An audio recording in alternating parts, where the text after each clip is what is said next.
What's up, guys? It's Tyler with RC-2 Powder Coating. Before we get into today's video, I just want to thank everybody that's been here from the beginning, or if you're just now coming by, I want to thank y'all too. We're almost at 4,000 subscribers. I had no idea that when I started this page that this would happen, and because of y'all, I'm able to be where I'm at today and offer things that I'm offering, and I feel like I'm helping the powder coat community expand, which is awesome. I love helping people out.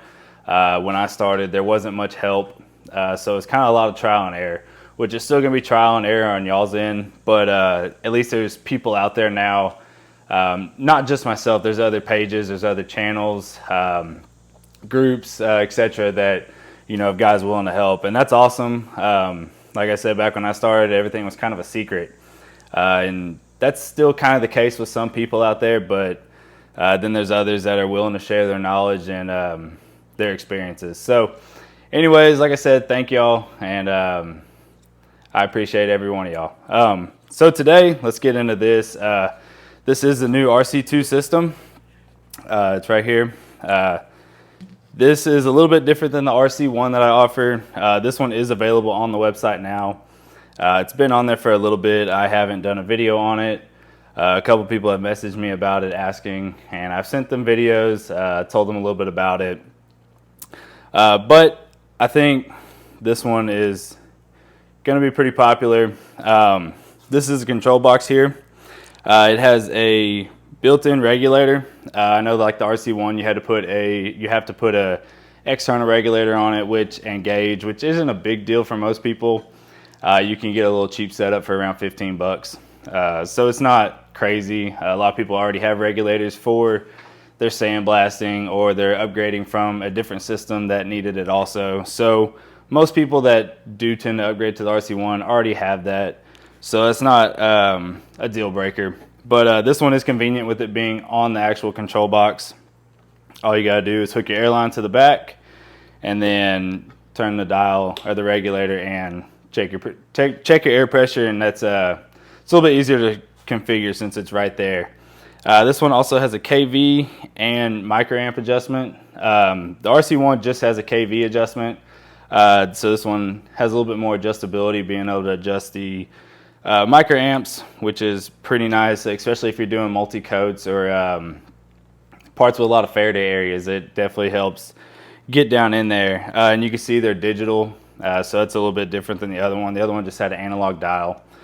So that's kind of nice too. This one also comes with a 24-ounce cup that goes on the bottom. That's roughly 3/4 pounds. Every powder is different density. Like a clear is real lightweight. So you might not get necessarily 3/4 pounds in here. And like a white is a little bit heavier if you've ever sprayed a white. So that's just a real kind of a rough estimate of how much powder it'll hold, because since every powder weighs a little bit different per the quantity. But anyways, it comes with a 12-foot airline hose that goes from the control box to your cup, so that gives you a little bit more range than some of the other systems available on the market, and also a 12-foot control power cord to the gun from the control box. This one actually also included with a fan tip and some various size deflectors for the conical nozzle.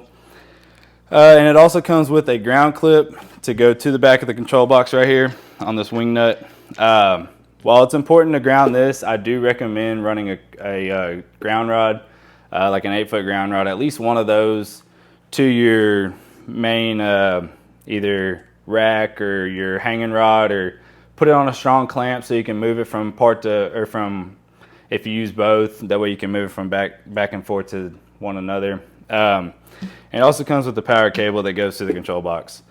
So I will be adding accessories to these as time goes on. I've just been spraying with it for a while now. I'm going to attach some clips after this video so y'all can kind of see how it works. A lot of the things that fit the RC-1 will fit this.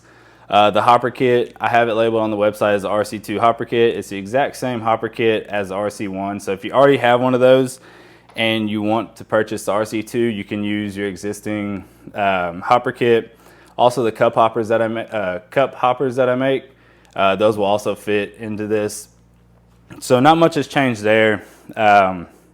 Mainly everything that's changed is inside the Cascade and inside the control box. So other than that, let's go ahead and get into some spraying videos. Like I said, I've been taking them over the last couple months. So it's just going to be, I don't really know which ones I'm going to add to this, but I do have some examples for y'all to check out. So we'll go ahead and jump into that and y'all can see how it performs.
All right, so we'll do a close-up real quick that we can see how well it did coat.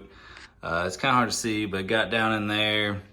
This is just the first coat. I'm gonna do another coat of silver here in a second, so I'm not too worried about all the tight edges. I try to get them good, but we'll be able to really see them here in a second after I do this little partial cure.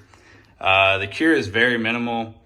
You basically just get it so it gets that kind of rough, glossy looking texture to it, and then you pull it, let it cool, and then shoot the next coat on. I like to do that on frames just because some of these areas in here are real tight, and you can't tell as easy if they're light or not. So if you do it this way, you're sure to get them all. So let's go ahead and get this popped in the oven, and we'll get that next layer put on it. All right, so the frame just came out. I know it's really hard to tell on this color. Some areas will be cured more than others because some are thinner than others. But you want to go into the thickest part. It just has that partial cure on it where you can tell it hasn't completely flowed out. And then when you do spray your next coat, if you do happen to have a light spot somewhere, it will blend.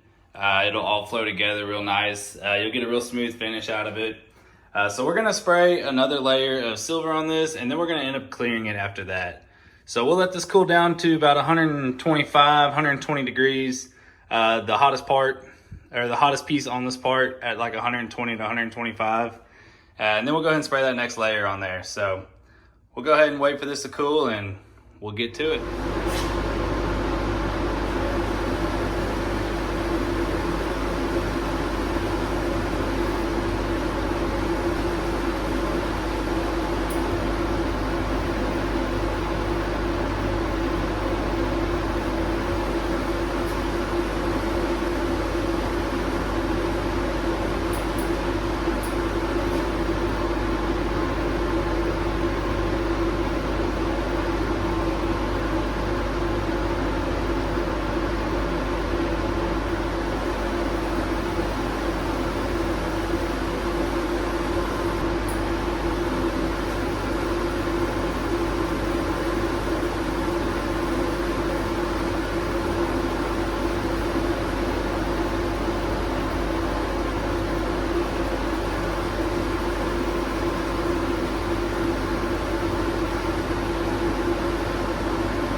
All right, so now you've had a chance to see how it performs. These are just personal pieces. I was just kind of messing around, experimenting with some colors. This frame right here is not plugged, it is not masked. The only thing I plugged on it was the neck piece, just because I don't ever want to blast it in the future. And I wanted to make sure there was no coating in there. So all the threads, all the mounting, all the surface contact points, there's powder on those. That's okay, because it's never going to be put together. Like I said, it's just for me. Same with this wheel. It's bent. It's just a scrap wheel that I have laying around. But anyways, this one in some areas had up to 4 coats on it. I did a white base with a metallic teal and a gloss pink with a Baby Rockstar Sparkle clear coat on top. I handled that really well. Kind of was just playing around with some colors. Thought it would look cool. So that's that. This one right here is Illusion Royal. It is Illusion Royal base from Prismatic and a Tiger Drylac Clear, Tiger Clear for the top, for the clear coat. You see it handled that real well too. So I'm really happy with how the system performs. If you have any other questions that I didn't answer in this video, feel free to email me at royalpowdercoats@gmail.com. I will be doing more projects with this system. This is just what I've gotten to so far. These two and a couple other jobs. I don't know if they'll be in this video or not yet. I'm filming this before I even make the video. That way I can knock it all out at once. So if there's anything else y'all want to see me powder with it, or maybe even some different colors, go ahead and shoot that in a comment below or email me. And I'll see if I can make it happen within reason. But anyways, like I said, this is a new system. It is live on the website right now. We'll still be offering the RC-1. I do understand if this is maybe just a little bit out of your budget. It's not too much more than the RC-1, but it is a little bit more that because it does come with more adjustability. There is a little bit more added to it. So, but I am offering a new release sale for this RC-2 right now. I'm not sure how long it's going to run for. At least 2 to 3 weeks, I'd say. But it is $100 off the regular price. So if you've been debating on purchasing the RC-1, now's the time to jump on this one. It is just a little bit more, but you do get a lot more adjustability with it, and it does perform better. The RC-1 does perform well, but this one obviously performs better. So if you have any more questions, like I said, feel free to email me. That's going to be it for this video. Until next time, I'll see y'all later.